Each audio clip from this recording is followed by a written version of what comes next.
Coríntios capítulo 10, de 3 a 5. Aqueles que não estão com filhos no colo, que não estão com debilidades, por favor, fique de pé, vamos ler a palavra de pé.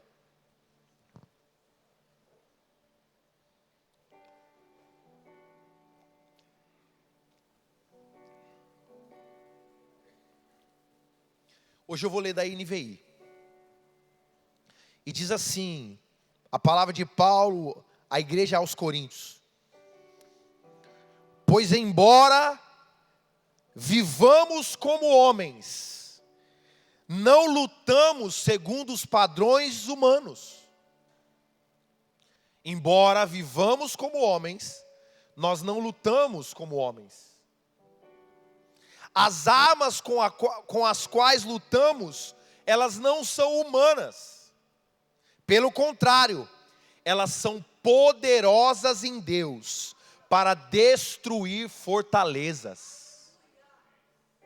As armas com as quais lutamos não são humanas. Pelo contrário, são poderosas em Deus para destruir fortalezas. O que é que nós destruímos? Destruímos argumentos e toda pretensão que se levanta contra o conhecimento de Deus. O que é que nós destruímos? Destruímos argumentos e toda pretensão que se levanta contra o conhecimento de Deus. E levamos cativos. Ou seja, levamos para um lugar diferente. Tiramos de uma fortaleza para um lugar enclausurado todo pensamento. Para o quê? Para qual fim? Para torná-los obedientes a Cristo. Amém? Senhor, abençoa-nos com a nossa palavra. Agora, acima de tudo, flua com a tua palavra. Quebra todo pensamento, toda altivez. E torna todo pensamento cativo para a obediência de Cristo Jesus. Amém? Pode se assentar, queridos. Então, mantendo isso daí, falando sobre a essência, nós precisamos encontrar formas aonde nós vamos resgatar a essência. Aquilo que foi falado do Vale dos Ossos Secos, por isso que eu fiz a recapitulação, sendo justo com aqueles que aqui não estavam. Suporta um pouquinho o friozinho, vamos caminhar com objetividade nessa mensagem. E uma das formas que nós vamos resgatar a essência nos nossos dias é levando todo pensamento para torná-los obediente a Cristo Jesus novamente. É levando todo pensamento para torná-lo obediente a Cristo Jesus novamente. Nós precisamos compreender isso. A gente tenta usar exemplos práticos para todo mundo entender. Mas existem coisas que até o homem, recebendo instrução, ele acaba fazendo de forma repetida, faz de forma repetida, mas errada. Viu o Jonatas ali, às vezes você vai lá você treinar com o personal trainer, o cara fala, ó, você vai fazer aqui, vai puxar para o bíceps aqui, mas o seu braço tem que estar colado no corpo, para ele não desviar e trabalhar de forma localizada o que tem que ser trabalhado. E se você fizer assim, você vai estar trabalhando, achando que você está fazendo o que é correto, mas na verdade você não está mexendo ou exercitando os músculos corretos, porque mesmo debaixo de uma instrução, a posição, formação, a sua inclinação para fazer aquilo não foi a forma mais correta. Então a gente precisa levar todo o pensamento novamente para torná-los obedientes a Cristo Jesus. Pode pôr aí, Mário, por favor. E como nós vamos fazer isso? Nós vamos fazer isso de várias formas. Primeiro, entendemos o que é a essência. Qual é a essência de todas as coisas? O Vale dos Ossos Secos, a gente viu muita pregação pentecostal legal, a gente viu muita coisa interessante, mas o Vale dos Ossos Secos arremete uma essência. Qual é a essência? Osso do meu osso, carne da minha carne. O fôlego ali diz respeito ao primeiro homem que era um boneco, recebeu o fôlego. O Vale dos Ossos Secos nos arremete a famílias. E quando se fala de famílias no Brasil, depois se você ler Efésios capítulo 2, por exemplo, principalmente no Brasil, a partir do versículo 11, vocês vão lembrar, eu vou ler para vocês, não precisa projetar nem nada, vocês precisam lembrar que outrora vocês, gentil, na carne, eram chamados de incircuncisos por aqueles que se intitulavam circuncisos. Quem? Os hebreus. Ouça. Naquele tempo vocês estavam separados de Cristo, separados da comunidade de Israel, e nem aliança vocês tinham, diz Paulo. Não tendo esperança em Deus, sem Deus no mundo. O que Paulo está querendo dizer aqui em Efésios capítulo 2, e que serve para nós brasileiros, da igreja do Brasil, é que olha só, que de alguma forma, a nossa linhagem, os nossos ancestrais eram pagãos. A igreja brasileira tem um pouco mais de 100 anos. E se muitos de nós, ouça, se eu parar para olhar para a minha descendência direta, o meu pai e a minha mãe, a gente vai ver paganismo. Eu estou falando eu que tenho 42 anos.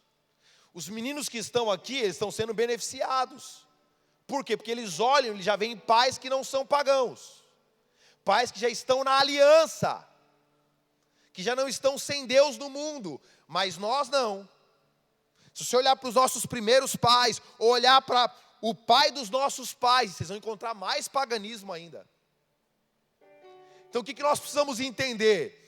Que Deus, Ele quer mexer na essência, porque Ele quer transformar as gerações. E nós vamos precisar permitir que Deus faça isso. E a primeira coisa, sendo objetivo aqui para vocês, e não subjetivo, nós vamos permitir que Deus faça isso por meio da destruição de fortalezas. E as fortalezas serão destruídas através do princípio da palavra de Deus, e não do princípio cultural ou do achismo que nós achamos. Preciso repetir isso, para mim ser fiel a Deus, ao falar para vocês. Nós vamos precisar abrir mão dos nossos achismos, ou até mesmo das questões culturais. Pastor, o que é isso? Eu vou ser assim, mais simples do que eu posso ser, para que a simplicidade alcance o menor e o maior. Leite com manga mata, isso é cultura ou é ciência?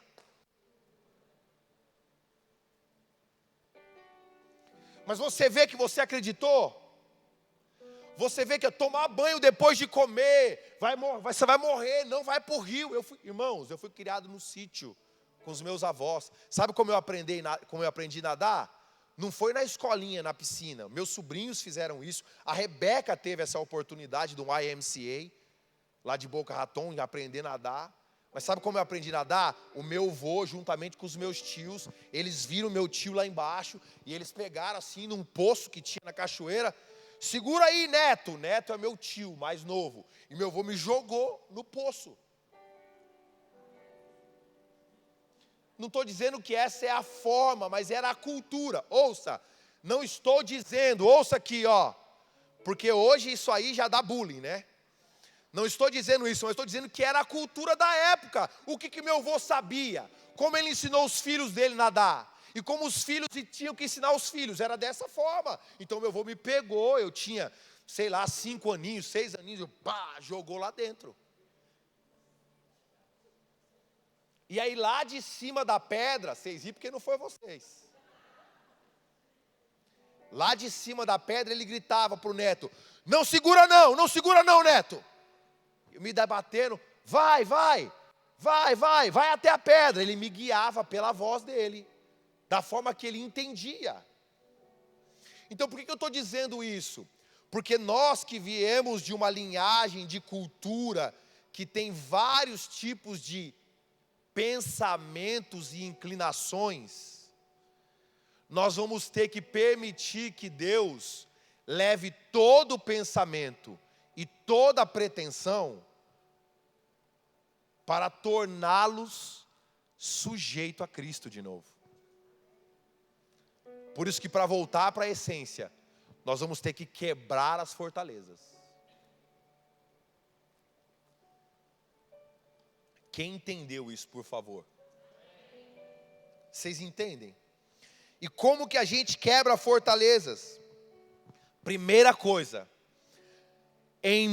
versículo 3, pois embora vivamos como homens, não lutamos segundo padrões humanos. A primeira coisa para você dar contra uma fortaleza, para você romper, você quebrar uma fortaleza, é você entender que tudo que é humano não vai quebrar, não vai acessar o que é espiritual. Ah, mas eu aprendi assim, eu fiz assado outro assim, mas quando era assim, cara, não vai. Embora sejamos nós homens, nós não vamos poder lutar com isso como homens. O que Deus está querendo dizer é que as batalhas circunstanciais que se levantam nesses dias, elas vão ter que quebrar em nós todo o padrão de humanidade. Ah, mas eu acho que é assim, mas, cara, não acha mais nada. Se você quiser vencer coisas espirituais, você vai ter que lutar com armas espirituais, negando a sua humanidade, negando a sua sapiência, negando o seu intelecto, negando o que você acha que sabe. Não tem, você vai ter que negar a si mesmo. Você vai ter que negar, mas eu acho que é assim. Outrora aconteceu assado. E a gente sempre... Qual é o padrão do homem? O contexto mais imediato. Ouça. Qual é o padrão que nós temos por pensamento? O contexto mais imediato. A gente busca a referência mais próxima de quando aconteceu. Então, olha, na minha família aconteceu isso. Na igreja que eu era, aconteceu assim. A gente vai buscando referências próximas, para a gente ter algum tipo de base de como agir. E Deus nesses dias, ouça, falo isso debaixo do temor do Senhor. Deus nesses dias, quanto mais nós queremos nos inclinar para a carne, porque a versão mais antiga diz assim, embora sendo nós carne, não lutaremos segundo a carne. A NVI que fala humano. Deus nesses dias vai pegar todas as muletas humanas que você ainda está preservando para vencer o que Ele quer que você vença no Espírito, e Ele vai tacar fogo.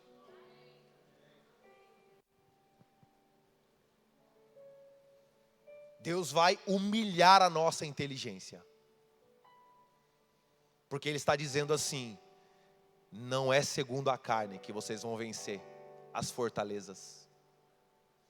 Não é segundo o seu padrão de pensamento, o seu padrão de raciocínio.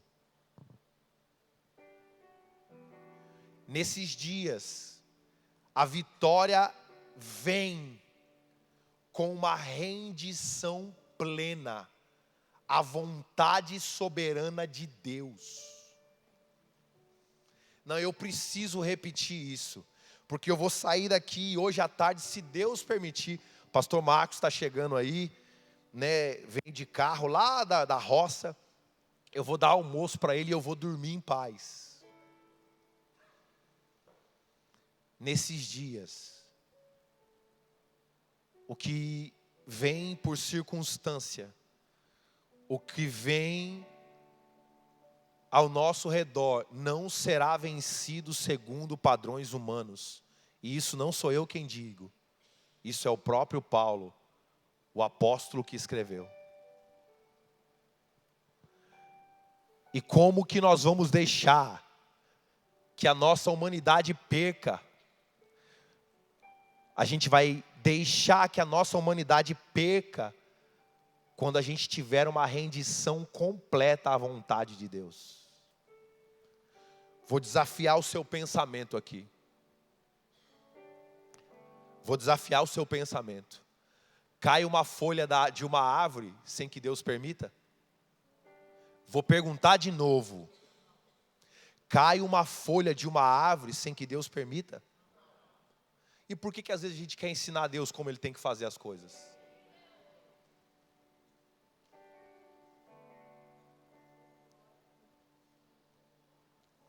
Se uma folha não cai de uma árvore sem a permissão divina, por que às vezes a gente está querendo parar diante de Deus e falar: Deus, o Senhor tem que fazer assim, o Senhor tem que fazer assado, o Senhor tem que fazer assado? Cara, olha só, minha filha está ali. Lá em casa a gente está vivendo assim, os melhores momentos familiares da nossa vida, cara. A gente está sentando, tem gargalhada na mesa, a Rebeca é testemunha ali. Ontem eu estava ensinando a Rebeca as questões culturais da música brasileira, porque ela quis saber de onde surgiu esse sertanejo universitário, que o restaurante que a gente estava comendo estava o sertanejo. Eu falei: filha, o sertanejo raiz foi assim, agora, e daí surgiu o samba é voltado para isso, o sertanejo tem esse fundo religioso. Eu fui explicando para ela tudo, a cultura do país. Ela foi ouvindo, foi entendendo.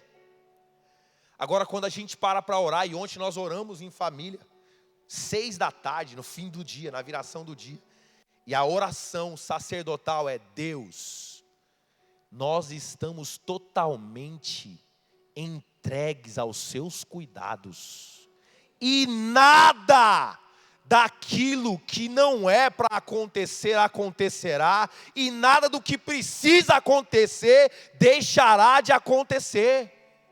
Porque quem somos nós para dizer para Deus ou criar padrões para ensinar a Deus o que Ele tem que fazer ou como Ele tem que fazer?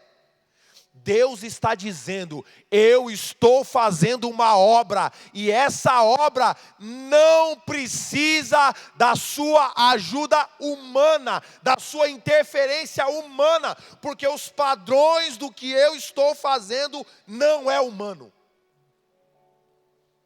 Eu quero fazer na terra, como é no céu, por meio de você. Mas para mim fazer isso por meio de você, você vai ter que abrir mão de você. Nossa, nem eu sei o que eu falei. Eu estou fazendo na terra, como é no céu. E eu quero fazer isso por meio de você. Mas para que eu faça por meio de você, você vai ter que abrir mão de você.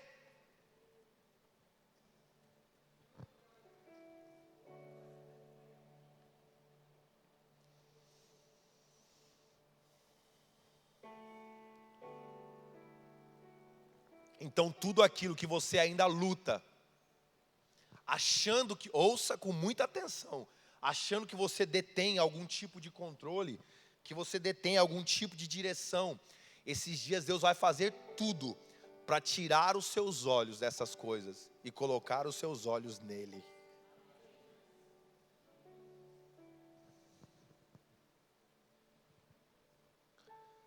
O Senhor vai fazer tudo para que você tire os seus olhos dessas coisas e coloque os seus olhos nele.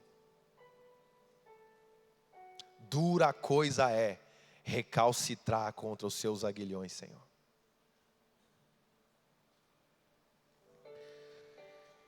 As armas com as quais lutamos não são humanas, pelo contrário, são poderosas em Deus para destruir fortalezas.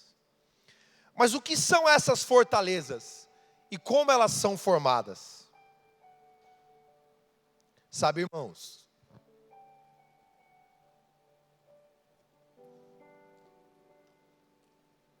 sendo honesto com vocês, quando eu, enquanto pastor, preparo uma mensagem, eu geralmente chego aqui e Deus fala muitas coisas, como falou nesse intermédio aí do céu agora. E quando a gente vai para casa, existe uma insatisfação, um desejo de nós atribuirmos mais aquilo que foi escrito, foi preparado, foi orado. E nessa manhã, eu já discerni por quê. Eu não sabia, eu comentei com o Guni. Nessa manhã, quando eu finalizava essa mensagem, o que Deus me fez foi tirar conteúdo dela. Tirar. Não conta isso, não fala aquilo outro, não descreva isso. Não foi, eu falei: peraí, Deus, por favor.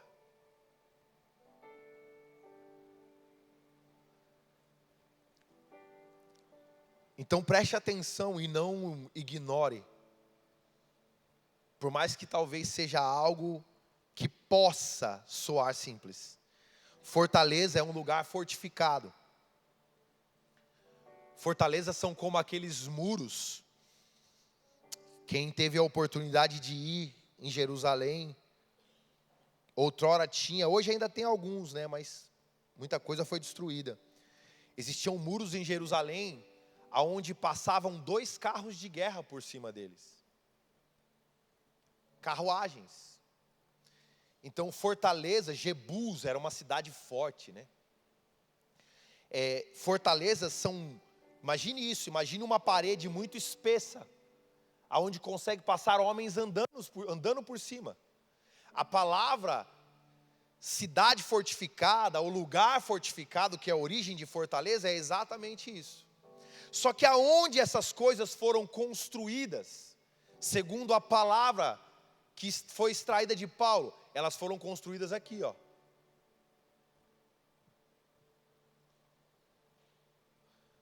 Novamente, por favor, se incline ao que está sendo dito. Aonde as fortalezas foram construídas? Elas não foram construídas com o muro do lado externo. Ela foi construída aqui, ó, do lado interno. Então, ali parece não é, né? Tipo uma placa de computador, mas imagine esses veios como se fosse um muro que cerca a sua mente.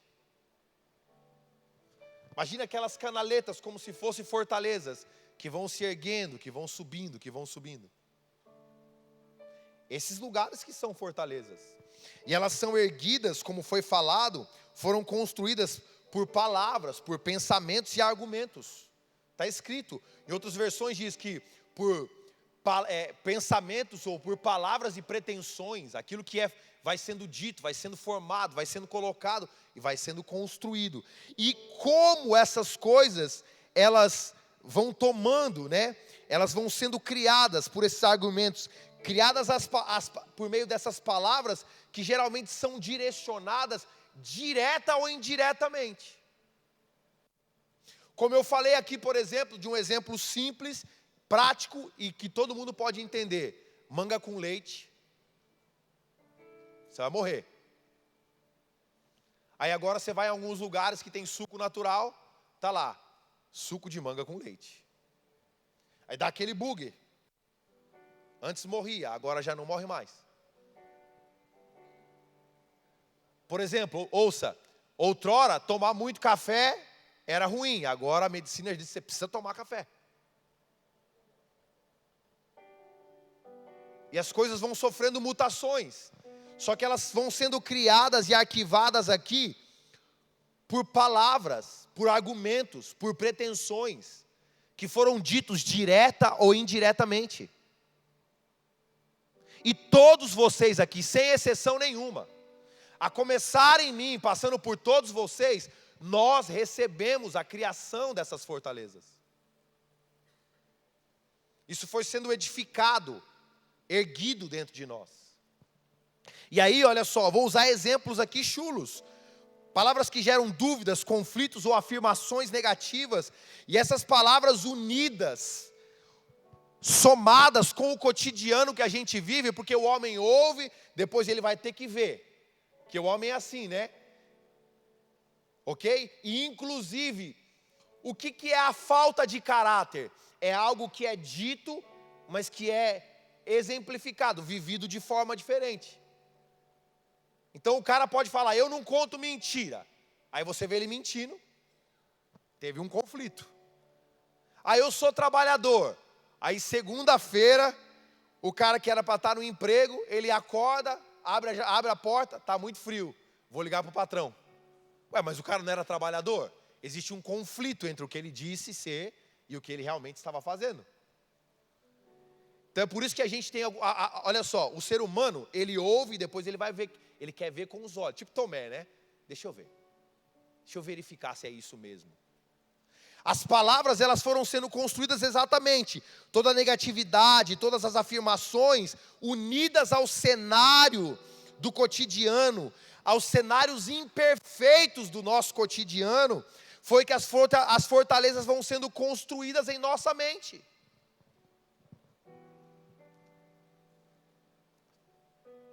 Por exemplo, eu ouvi da professora, não vou falar, ela está aqui, de um menino que era hiperativo, só que o QI dele era elevadíssimo. Então ele sabia de coisas a mais do que outros na sala sabiam. Enquanto todo mundo separava o menino achando que ele tinha um problema, na verdade ele era superdotado. Ele era acima da média. Mas hoje, um olhar de uma professora, de uma tutora cuidadosa, consegue identificar isso. Mas quantas vezes, em um lar, está ali tem muito pedagogo aqui. As pedagogas aqui, quantas vezes em um lar onde tinha uma criança que falava muito, falava sem parar. Quantas vezes essa criança foi reprimida, repreendida para não falar? E novamente, eu não estou trabalhando psicanálise, eu estou trabalhando verdades do cotidiano unidos à Bíblia. Então o que a gente falava? Fica quieto, menino, eu estou conversando. Fica quieto, eu estou assistindo a novela. Fica quieto, eu estou assistindo o jogo. Fica quieto, eu estou fazendo isso. Fica quieto. E aí dentro daquela criança tinha um dom dado por Deus. Um dom de comunicar. Um dom para argumentar, para ser... Só que o tanto de ficar quieto, o tanto de coisas que foram sendo faladas, juntamente com o cotidiano. Meu pastor fala assim, ó. O pai que é do altar, os seus filhos vão ter um lugar com ele do altar. Aí nós estamos aqui, está o Guni aqui, ministro de adoração da igreja, junto com a Vanessa. Aí a gente vê o Theo correndo aqui em cima. A intenção nossa, sempre estou usando o exemplo deles, porque eu já falei isso para o Guni. Aí a nossa intenção sempre, nós está fazendo bagunça no altar. Vai falar que a gente já não pensou isso muitas vezes? Não, o menino só está replicando e trafegando no lugar que o pai trafega. Porque é natural, se o pai é do altar, o menino tem que estar no altar. Se o pai está com o microfone na mão, naturalmente que o menino vai querer estar com o microfone na mão. Isso se torna algo natural, passando de pais para filhos, é natural. Mas em algum determinado momento, as nossas palavras diretas ou indiretas foram cepando, foram cortando, foram matando coisas naturais. Foram matando coisas que deveriam ser tratadas como coisas normais, como coisas boas. A minha mãe, por exemplo, que em um determinado momento, depois do divórcio dela com o meu pai, nosso relacionamento ficou multifacetado, não ficou igual. Ela falava, eu tenho saudade do Joãozinho, porque João é gracioso, é amoroso. Então ela dizia, eu tenho saudade quando você chegava, meu filho, me abraçava, falava que me ama, contava como é que estavam as coisas. Então ela cobrava de mim algo da minha identidade que o mundo, o dia a dia foi cepando. Até o próprio divórcio dela com meu pai. Quantas fortalezas foram criadas por palavras, atitudes e pensamentos que foram sendo gerados nos nossos corações. E não é só criança não, eu estou falando de criança porque é o primeiro estágio, eles são uma esponja. Mas quantos adultos foram sendo assim? Quantos adultos?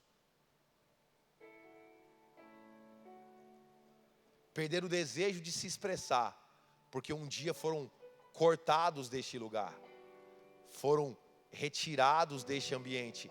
E aí fortalezas foram sendo criadas, homens superdotados, como Ariel. Homens superdotados, muitas vezes são introspectivos, porque roubaram deles a oportunidade de ser quem eles realmente são. Ah, irmãos, eu não sei você, mas quando eu ouço algo assim, eu não sei você, mas quando eu ouço algo assim, o que me dá vontade é de chorar e pedir para Deus, restaura todas as coisas, Senhor.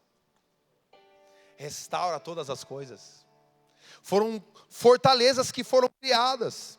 E essas coisas foram criadas para te roubar da sua verdadeira essência. Quando eu digo para um menino, por exemplo, que ele tem dificuldade em aprender, e eu falo para ele: ó, esse menino não aprende nunca.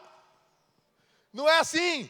Esse garoto não aprende nunca. Imagina a autoridade que sai da boca de um pai. Irmão, estou usando ele no lugar mais elementar possível. O relacionamento interno, de casa. Esse menino não aprende nunca. Aí o menino vai, por ser menino, por ser criança. Criança faz o quê? Coisa de criança. Ele repete novamente. O menino ainda está se achando, irmãos. A coordenação motora não é igual a de todo mundo. E aí ele vai se esbarra de novo, Sarinha. Alguma coisa sai errado.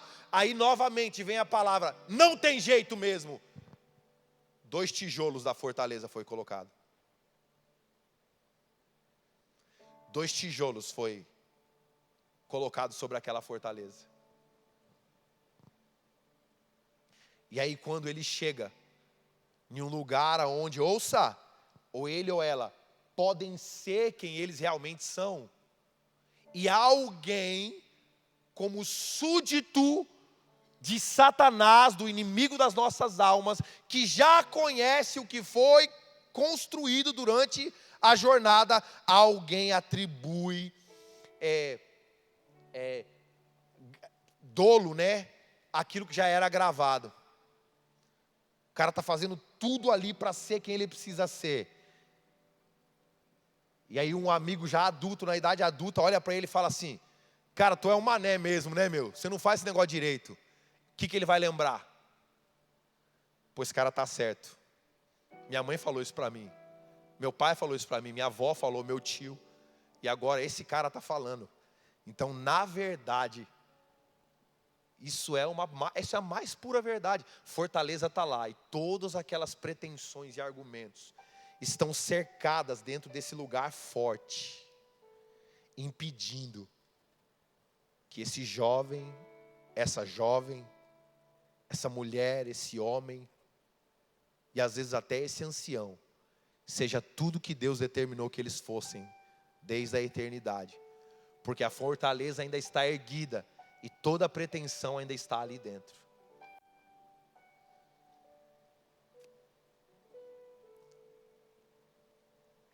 Da mesma forma, existem fortalezas que são construídas por sofismas, e formação de conduta contrária ao conhecimento de Deus, ou seja, criadas pelo Deus desse século, ou contrárias a isso. E essas, ouça com muita atenção, porque eu estou chegando no final, lembra que eu tirei bastante coisa? Essas fortalezas, elas são as fortalezas que são mais difíceis de se penetrar. As que foram criadas por sofismas, as que foram criadas por conhecimentos que são contrários ao conhecimento de Deus, são as fortalezas que são mais difíceis de se penetrar. Quer ver uma? Quer ver uma? Quer ver uma? Hoje, graças a Deus, tem primícia na igreja. À noite eu vou até trazer primícia, hoje eu não trouxe de manhã. Quem não trouxe, traz, vamos ajudar pessoas. Mas outrora a gente já teve dificuldade. Só o Sandro que nunca teve, que ele é milionário. Mas outrora a gente já teve, outrora a gente já teve dificuldade. E aí, olhavam para nós e falavam assim, ó, não reclama no meio da dificuldade. Ó, você é homem, homem não chora. Eita, quem já ouviu isso? Tá faltando, mas é porque tem que ter mesmo, é o que tem. É o que tem. Tem umas vozonas assim, né? Estou pegando para cima dos homens. É o que tem a gente come. Come que tá bom. Não gosta, engole. Engole. É ou não é? Engole. Homem não chora. Não, ó a pior aqui, o sofisma pior. Ó o sofisma pior. das fortalezas. Não é psicanálise. Isso aqui é milhares de anos antes, pelo menos 2000 antes da psicanálise. Não vai fazer a nossa família passar vergonha, hein? Porque homem não chora. Não chora na frente do seu tio, da sua tia, da sua avó, do seu avô. Não chora. Não faz a nossa família passar vergonha. Quem já ouviu isso, gente? Não reclama. Não reclama, hein? Não reclama perto deles, não. Não faz isso, não. Não reclama, não. Aí nós criamos sofismas. Ouça. Ouça que é muito importante. Criamos homens que não choram, mas que criaram um espírito de fuga. Quando tem dificuldade, vaza. Por quê? Ouça, irmãos, por favor. Por favor. Por favor. E às vezes não é nem culpa deles. Por quê? Porque foi ensinado para eles que chorar era uma vergonha, era um vexame. Então o que eles têm que fazer? Fugir. Vou contar algo para vocês, não fala para ninguém. Por favor. Vou falar baixinho, ninguém, não comenta para ninguém. Muitos deles fugiam para que ninguém visse eles chorando.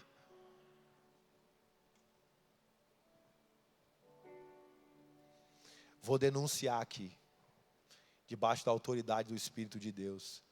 Quantos casamentos foram desfeitos por causa disso? Não sofre, não chora, na hora da dificuldade vaza.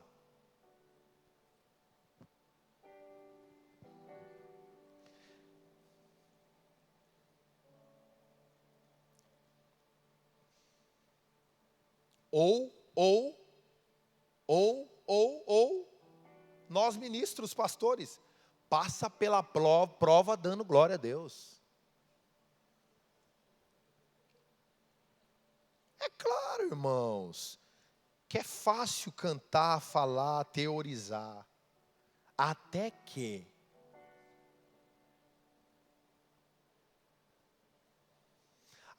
você tenha que calçar os sapatos.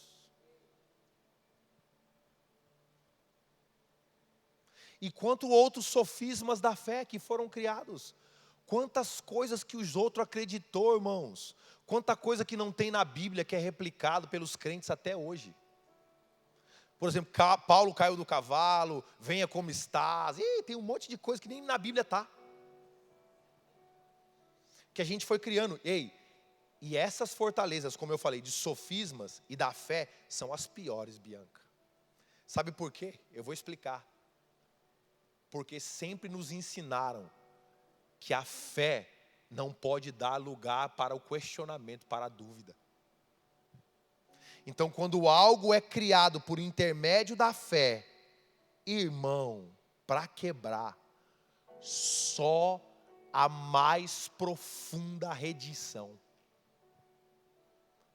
Só a mais profunda rendição.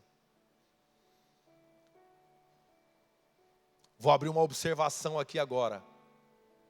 E vou falar algo que eu detectei há um tempo atrás.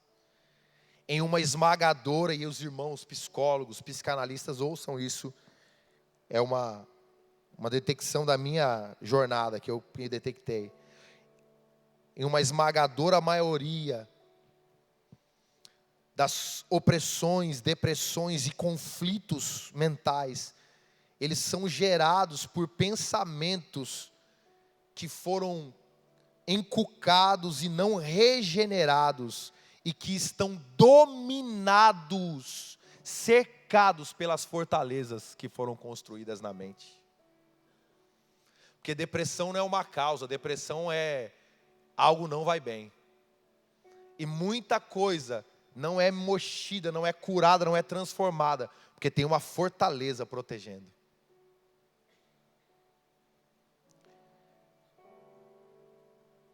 Precisamos urgente, ouça, último ponto, precisamos urgente nos render ao conhecimento de Cristo, para vencermos e destruirmos essas fortalezas.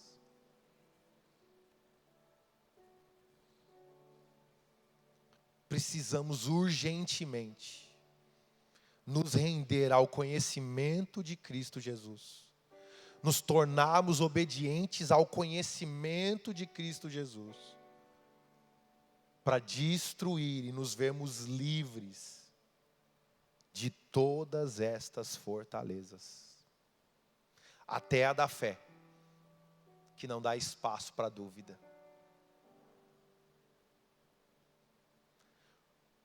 Por que eu não depilo a perna? Hoje já não tem muito disso, mas por que eu não raspo a perna? Não, porque se raspar a perna vai para o inferno. Fortaleza.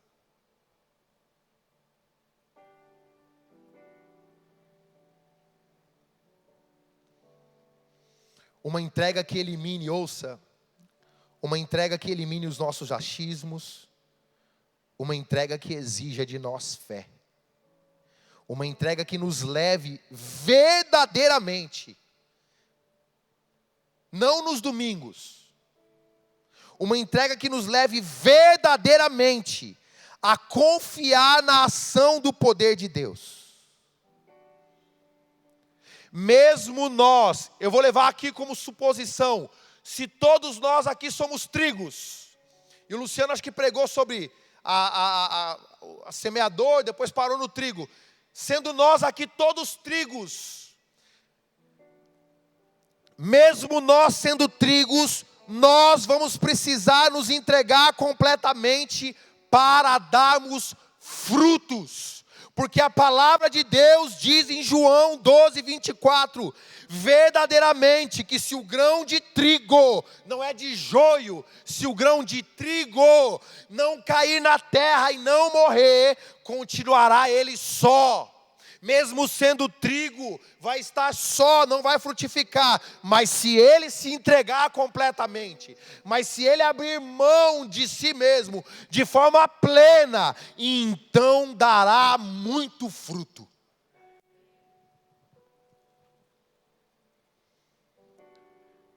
E aqui eu leio Lucas 22, palavras de Jesus a Pedro. E Jesus, ouça, olha como Jesus é interessante, olha como Jesus sabe, preste muita atenção nessa fala minha aqui, que é importante. Jesus sabe, Daniel, quem era Pedro e quem era Simão. Ou seja, ele sabe aquilo que estava sendo fundamentado como uma rocha maior, que é ele mesmo, em Pedro, porque Pedro diz pedra menor, mas ele sabe aquilo que em Simão precisaria ser mudado. Então olha que coisa interessante, já no final de Lucas, Pedro já tinha sido reconhecido como Pedro, e Jesus agora fala essa fala para ele aqui, olha, Simão, Simão, ué, cadê Pedro? Jesus olha para aquele homem que já tinha chaves do reino dos céus. Vou repetir isso. Ele já tinha a chave do reino. E ele fala, olha, Pedro consegue sustentar a chave, mas eu preciso ainda tratar com Simão. Ah, não.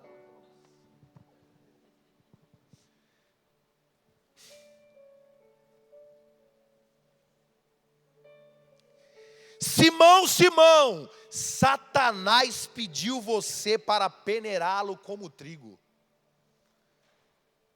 Sabe aquela coisinha de eu sou trigo, não sou joio, meu, até o trigo tem que morrer, até o trigo vai ser peneirado. Simão, Simão, Satanás pediu você para peneirá-lo como trigo. Mas sabe o que eu fiz? Eu orei por você, para que a sua fé não se desfaleça. Sabe o que Jesus estava dizendo para Simão? Simão, você vai precisar de fé, cara. A peneira só vai passar, você só vai suportar a peneira se a sua fé não se desfalecer. Porque mesmo tendo a chave do reino dos céus, ouça, mesmo tendo andado sobre as águas, porque aqui já tinha andado sobre as águas. Mesmo tendo ouvido Moisés e Elias transfigurado e dito: bora fazer umas tendas aqui, por favor. Não vamos sair daqui não. Deus disse: olha, eu orei para você, para que a sua fé não desfaleça. Por que, Simão? O peneirar que eu estou imputando em você vai gerar uma coisa. E o que vai gerar? Quando você se converter, você vai fortalecer os seus irmãos.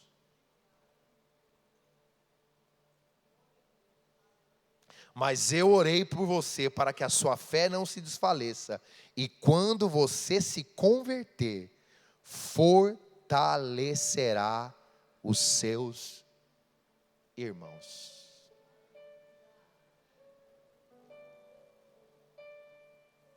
Esse processo que Pedro passou tinha muito a ver com a sua natureza, a sua audácia. O processo havia feito coisas que não poderiam ser feitas de outra forma. Pedro era um discípulo que tinha vivido o que nenhum outro tinha. Por exemplo, quantos discípulos andaram sobre as águas? Só Pedro.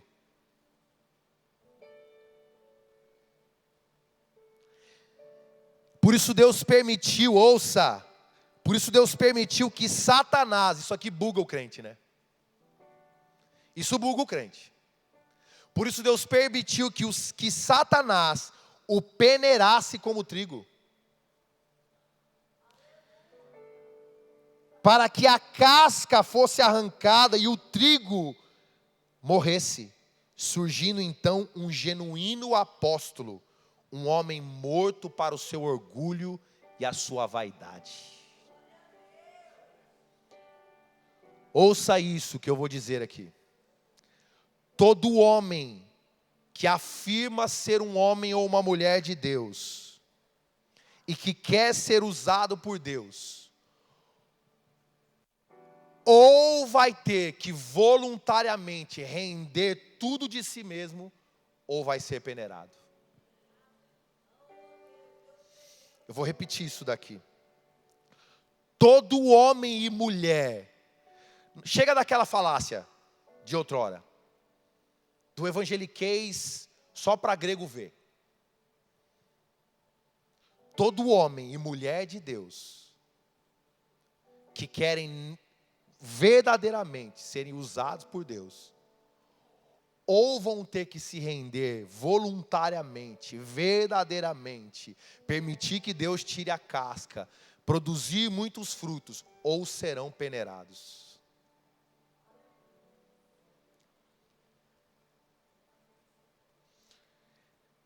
Nesse momento aqui, quando eu orava e retirava coisas daqui, o Senhor me fez lembrar da pandemia.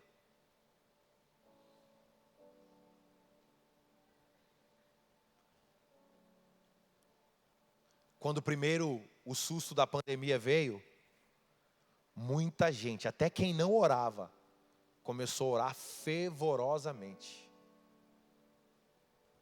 Mas quando saiu a vacina, muitos que não tinham Star Plus, Disney, Netflix, começaram a comprar compulsoriamente.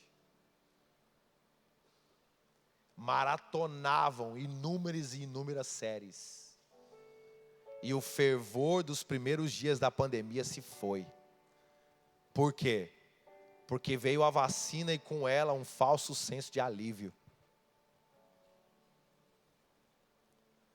Tinha coisas que Deus queria organizar lá, quando levou eu e você de volta para dentro de casa, para trabalhar no tal do home office. Olha o luxo do pobre, né, irmão? Você faz o quê? Home office. Eita glória! Ficou bonito, não ficou legal? Home office. Ei, o home office se foi. Mas o que está vindo sobre a terra é a inspeção. O que não foi visto voluntariamente, e ainda há tempo de ser visto. Deus está colocando o dedinho e fala: opa, vamos tirar essa fortaleza daí. Quebra, se dobra, vamos, se dobra, se dobra, vamos, se dobra, tira a casca, tu tá orgulhoso, tu tá orgulhoso, vai, quebra a vaidade, quebra o seu achismo, vamos, quebra, rapaz, o que é isso? Deus está voluntariamente colocando o dedinho, para quê? Para que você, a sua casa, se renda. Para que a gente quebre fortalezas.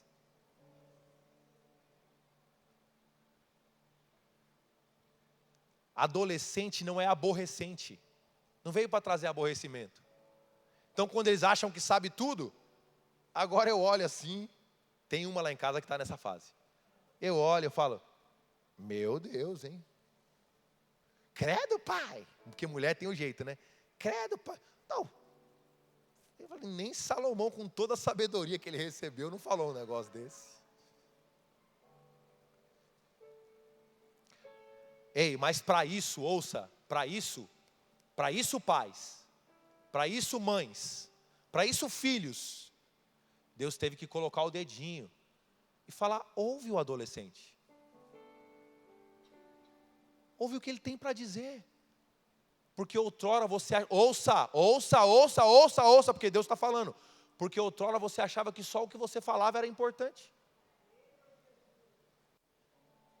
Que só o que você tinha para compartilhar era o que era necessário. Ouve agora o adolescente.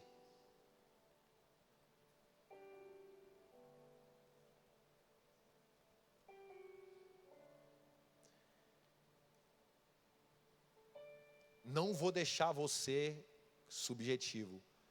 Como que funciona essa rendição? É uma navegação profunda para dentro.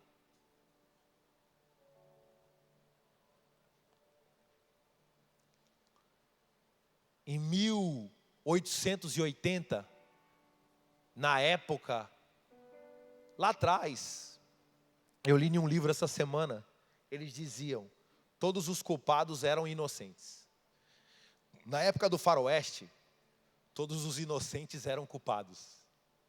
E na nossa época, todos se tornaram juízes. Só que não de si mesmos. Então chegou a hora de uma rendição que vai nos fazer olhar profundamente para dentro. Porque quando você chegar diante do tribunal de Deus, Ele não vai dizer assim, olha, como é que foi a vida do seu marido? Deus não vai perguntar para você isso. Pastor, isso é heresia, não, está escrito mesmo, irmão. Ele não vai perguntar como é que foi a vida do seu marido. Ele vai perguntar, fostes tu uma mulher sábia e submissa?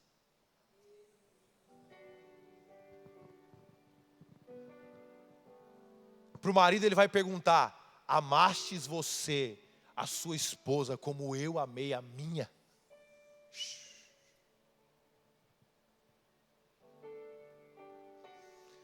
Ah, mas o irmão falou que chegou um momento que todo mundo roubava a igreja, por isso que eu parei de dar dízimo. O irmão não está aqui para ser julgado, é você. É você.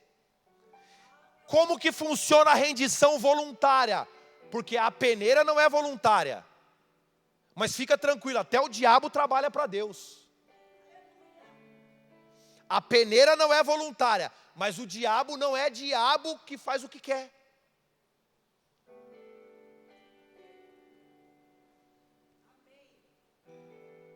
Quem entregou Pedro para ser peneirado para Satanás não foi ninguém além do próprio Deus. Então fica tranquilo. A rendição primária, ela é voluntária, a peneira não. A peneira quem dá é Deus. Ele diz assim, olha, eu estou aguardando você olhar para dentro. Mas Senhor, eu fui tão humilhado, me trataram mal, irmão. Eu estou esperando você olhar para dentro.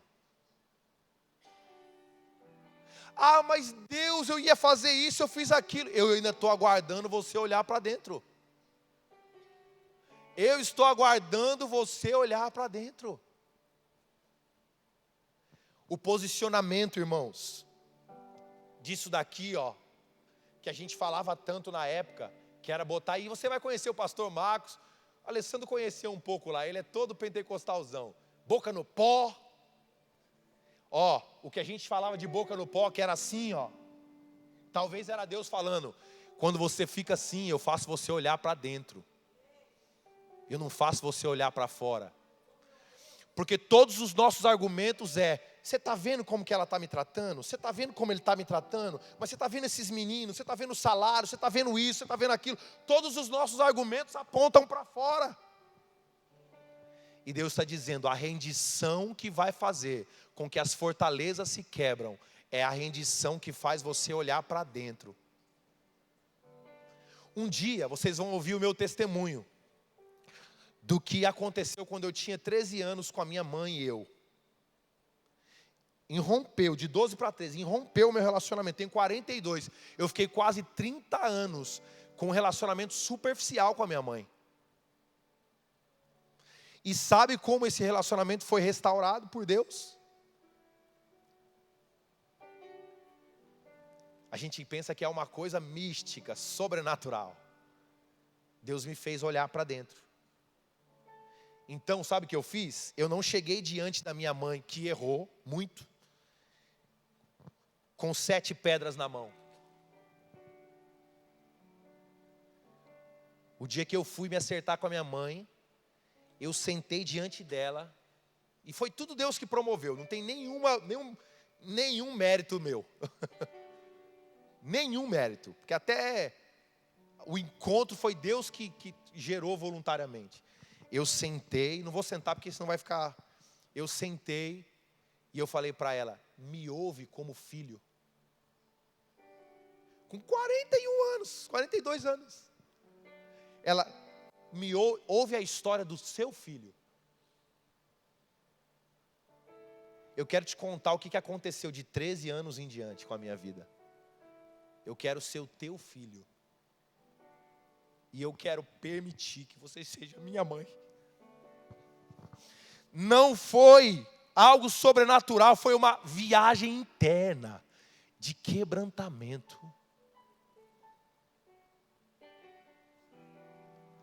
Ei, ouça aqui, para mim finalizar. E quando Deus olha um coração contrito e quebrantado, já não é o esboço, é palavra. Ele não rejeita. Então todo o argumento da minha mãe, mediante ao posicionamento de um homem, debaixo do conselho de Deus, os argumentos foram caindo. E ela disse, eu preciso me consertar com meu filho. Não fui eu que disse.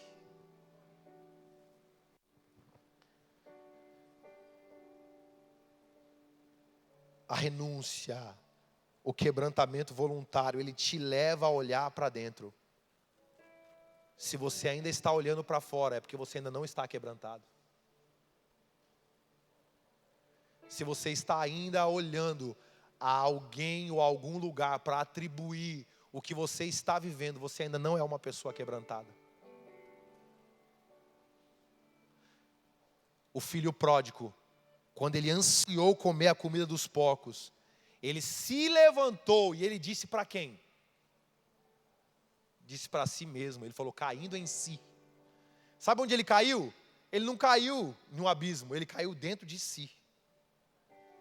Ele disse, levantar-me-ei e irei até a casa do meu pai.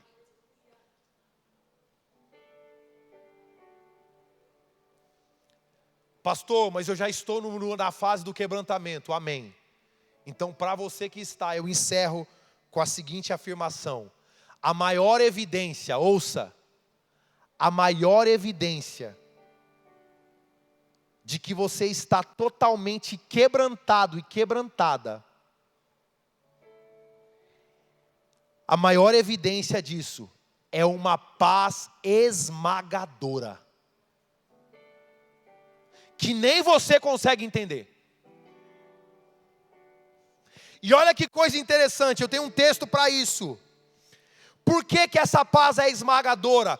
Porque ela não vem de você, ela não vem também do seu esforço, não vem da sua humanidade, ela vem de uma promessa. E qual é a promessa? Romanos 16, 20.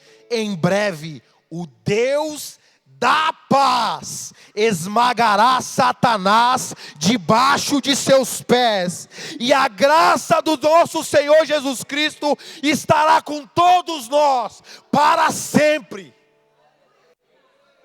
A maior evidência é uma paz esmagadora.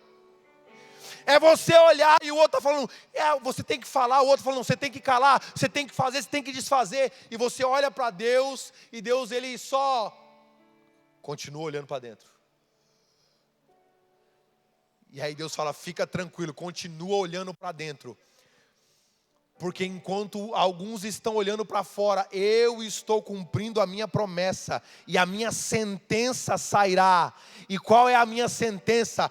Ele esmagará Satanás. Em breve o Deus da paz, não é de paz, é o Deus da paz. Porque existe uma paz que o mundo dá, e existe a paz com Deus. O Deus que é proveniente, ou da onde é proveniente toda a paz. Em breve o Deus da paz esmagará Satanás debaixo dos teus pés. Vamos ficar de pé.